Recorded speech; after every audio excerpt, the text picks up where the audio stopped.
মানে হিমন্ত বিশ্ব শৰ্মা মানুহজনৰ সঁচাকে লাজ নাই। যোৱাকালি তেওঁ ক'লে পলিটিকেল পাৰ্টিজবিলাকে বোলে প্ৰতিবাদ কৰিব নালাগে। আজি আপোনালোকে নিশ্চয় দেখিলে তেওঁ যিটো পাৰ্টিক বিলং কৰে, আজি বিজেপিয়ে গুৱাহাটীত ৰেলী উলিয়াইছে, প্ৰতিবাদ কৰিছিলে। আৰু প্ৰতিবাদটোতো বেয়া পোৱা পাৰ্টি আছিলে বিজেপি, ঘপকে কেনেকে আচলতে প্ৰতিবাদত নামি গ'ল আজি। আজি আপোনালোকে নিশ্চয় দেখিছে তেওঁলোকে আজি গুৱাহাটীৰ মাজমজিয়াত তেওঁলোকে আপোনাৰ প্ৰতিবাদী কাৰ্যসূচী ৰূপায়ণ কৰিছে। আৰু প্ৰতিবাদী কাৰ্যসূচীত তেওঁলোকে মহিলা সুৰক্ষাৰ কথা কৈছে। আজি আপোনাৰ 2 বছৰ পাৰ হৈ গৈছে, 2 বছৰ আপোনাৰ পাৰ হৈ গৈছে, মণিপুৰত আপোনাৰ মহিলা সুৰক্ষা কি অৱস্থাত আছে আপোনালোকে নিশ্চয় জানে। তাত আজিৰ দিনটোলৈকে প্ৰধানমন্ত্ৰী নৰেন্দ্ৰ মোদী এদিনো নকলে। তাত মহিলাক আচলতে এনেকুৱা পৰ্যায়ত নিৰ্যাতন চলাইছে যে তাত উলংঘ কৰি ৰাজপথত আচলতে ৰেলী উলিয়াইছিলে। সেই সময়ছোৱাত এই সুৰক্ষা পাৰ্টিটো ক'ত আছিলে? এই বিজেপিৰ সুৰক্ষা পাৰ্টিটো ক'ত আছিলে? মণিপুৰত যেতিয়া উলংঘ প্ৰতিবাদ হৈছিলে তেতিয়া আপোনালোকে ক'ত আছিলে?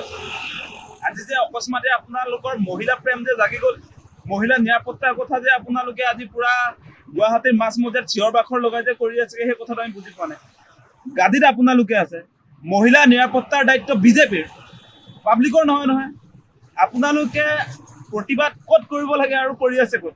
ৰাইজৰ সন্মুখত আপোনালোকে সেই প্ৰতিবাদটো নকৰি আজি নৰেন্দ্ৰ মোদী বা হিমন্ত বিশ্ব শৰ্মাৰ সন্মুখত কৰিব লাগিছিল।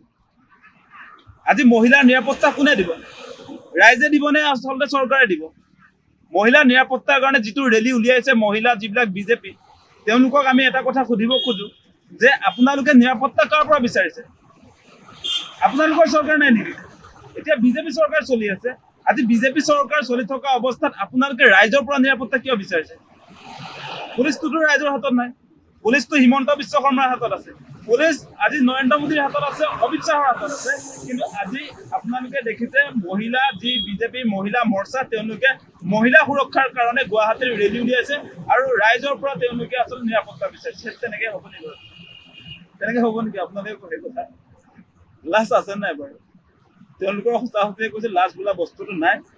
বিজেপি পাৰ্টি আজি হিমন্ত বিশ্ব শৰ্মা তেওঁটোতো একেবাৰে লাজ নাইকিয়া মানুহ, একদম স্পষ্ট কথা। যোৱাকালি ক'লে তেওঁ যে প্ৰতিবাদ হিমন্ত বিশ্ব শৰ্মাৰ দিনত কৰিলে একো নাপায়। আজি পিছদিনা প্ৰতিবাদ হিমন্ত বিশ্ব শৰ্মা পাৰ্টিয়ে উলিয়াইছে গুৱাহাটীত। আৰু 2 দিন আগত কি হৈছিলে দেখিছে নাই আপোনালোকে? কালিৰ ঘটনা এটা কৈ দিওঁ আপোনালোকে। আজিকালি গুৱাহাটীৰ স্মাৰ্ট পুলিচ প্ৰতিবাদী কাৰ্যসূচী দমন কৰিবৰ কাৰণে কালি কামুৰি দিছে। পুলিচে কেতিয়াবা আমি লাঠি চাৰ্জ কৰা শুনিছোঁ, কেতিয়াবা টিয়াৰ গেছ এষ্টাব্লিছ কৰা আমি শুনিছোঁ, কিন্তু কামুৰি দিয়াটো আমি কেতিয়াও শুনা নাই।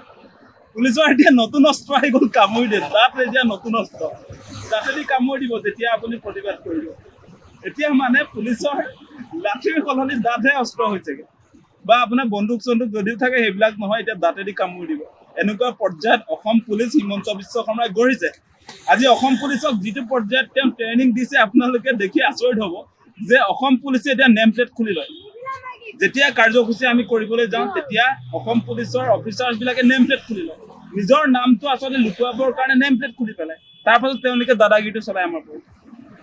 কিন্তু পুলিচৰ দাদাগিৰি আমি ভয় কৰিম নেকি? পুলিচৰ দাদাগিৰিটো আমি কেতিয়াও ভয় নকৰোঁৱেই। তেওঁলোকে যিমানে কওক, যিমানে আমাৰ ওপৰত আক্ৰমণ কৰক, আমি পুলিচক কেয়াৰ কৰা মানুহ নহয়েই। ভয় দেখুৱালে ভয় খাম নেকি আমি? ভয় দেখুৱালে আমি ভয় খোৱা মানুহ নহয়। সেই কথাটো হিমন্ত বিশ্ব শৰ্মাই জানি থোৱা দৰকাৰ। আৰু তেওঁ কি কালি গুলিয়াম বুলি কৈছে? কেইটা গুলিয়াব আপুনি? হিমন্ত বিশ্ব শৰ্মা আপুনি কেইজনক গুলিয়াব সেই কথাটো ক'লো। কা আন্দোলনৰ 5 জনক গুলিয়ালো বুলি আপুনি পুনৰ গুলিৰ ভয় দেখুৱাইছে আমাক।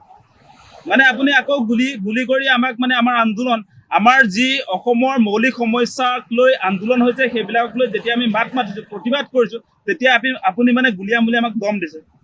আপোনাৰ দমত আমি ভয় কৰা মানুহ নহয়, উফৰি যাব সেই কথাটো কৈ দিলোঁ।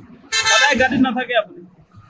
আজিৰ দিনটোত আপোনালোকে জানে অসমত মূল্যবৃদ্ধিৰ সমস্যা, স্মাৰ্ট মিটাৰ ডকাইতিৰ সমস্যা, গোটেই দেশখনক আপোনালোকে জানে যে আদানী আম্বানী গতাই দিলে। গতিকে ইয়াৰ বিৰুদ্ধে প্ৰতিবাদ নকৰিম নেকি আমি?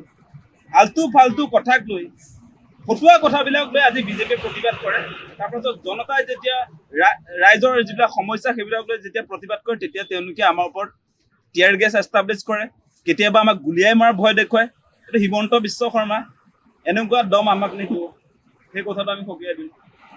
যিকোনো খবৰৰ বাবে যোগাযোগ কৰক 7099017330 লগতে 7099017110 নম্বৰত।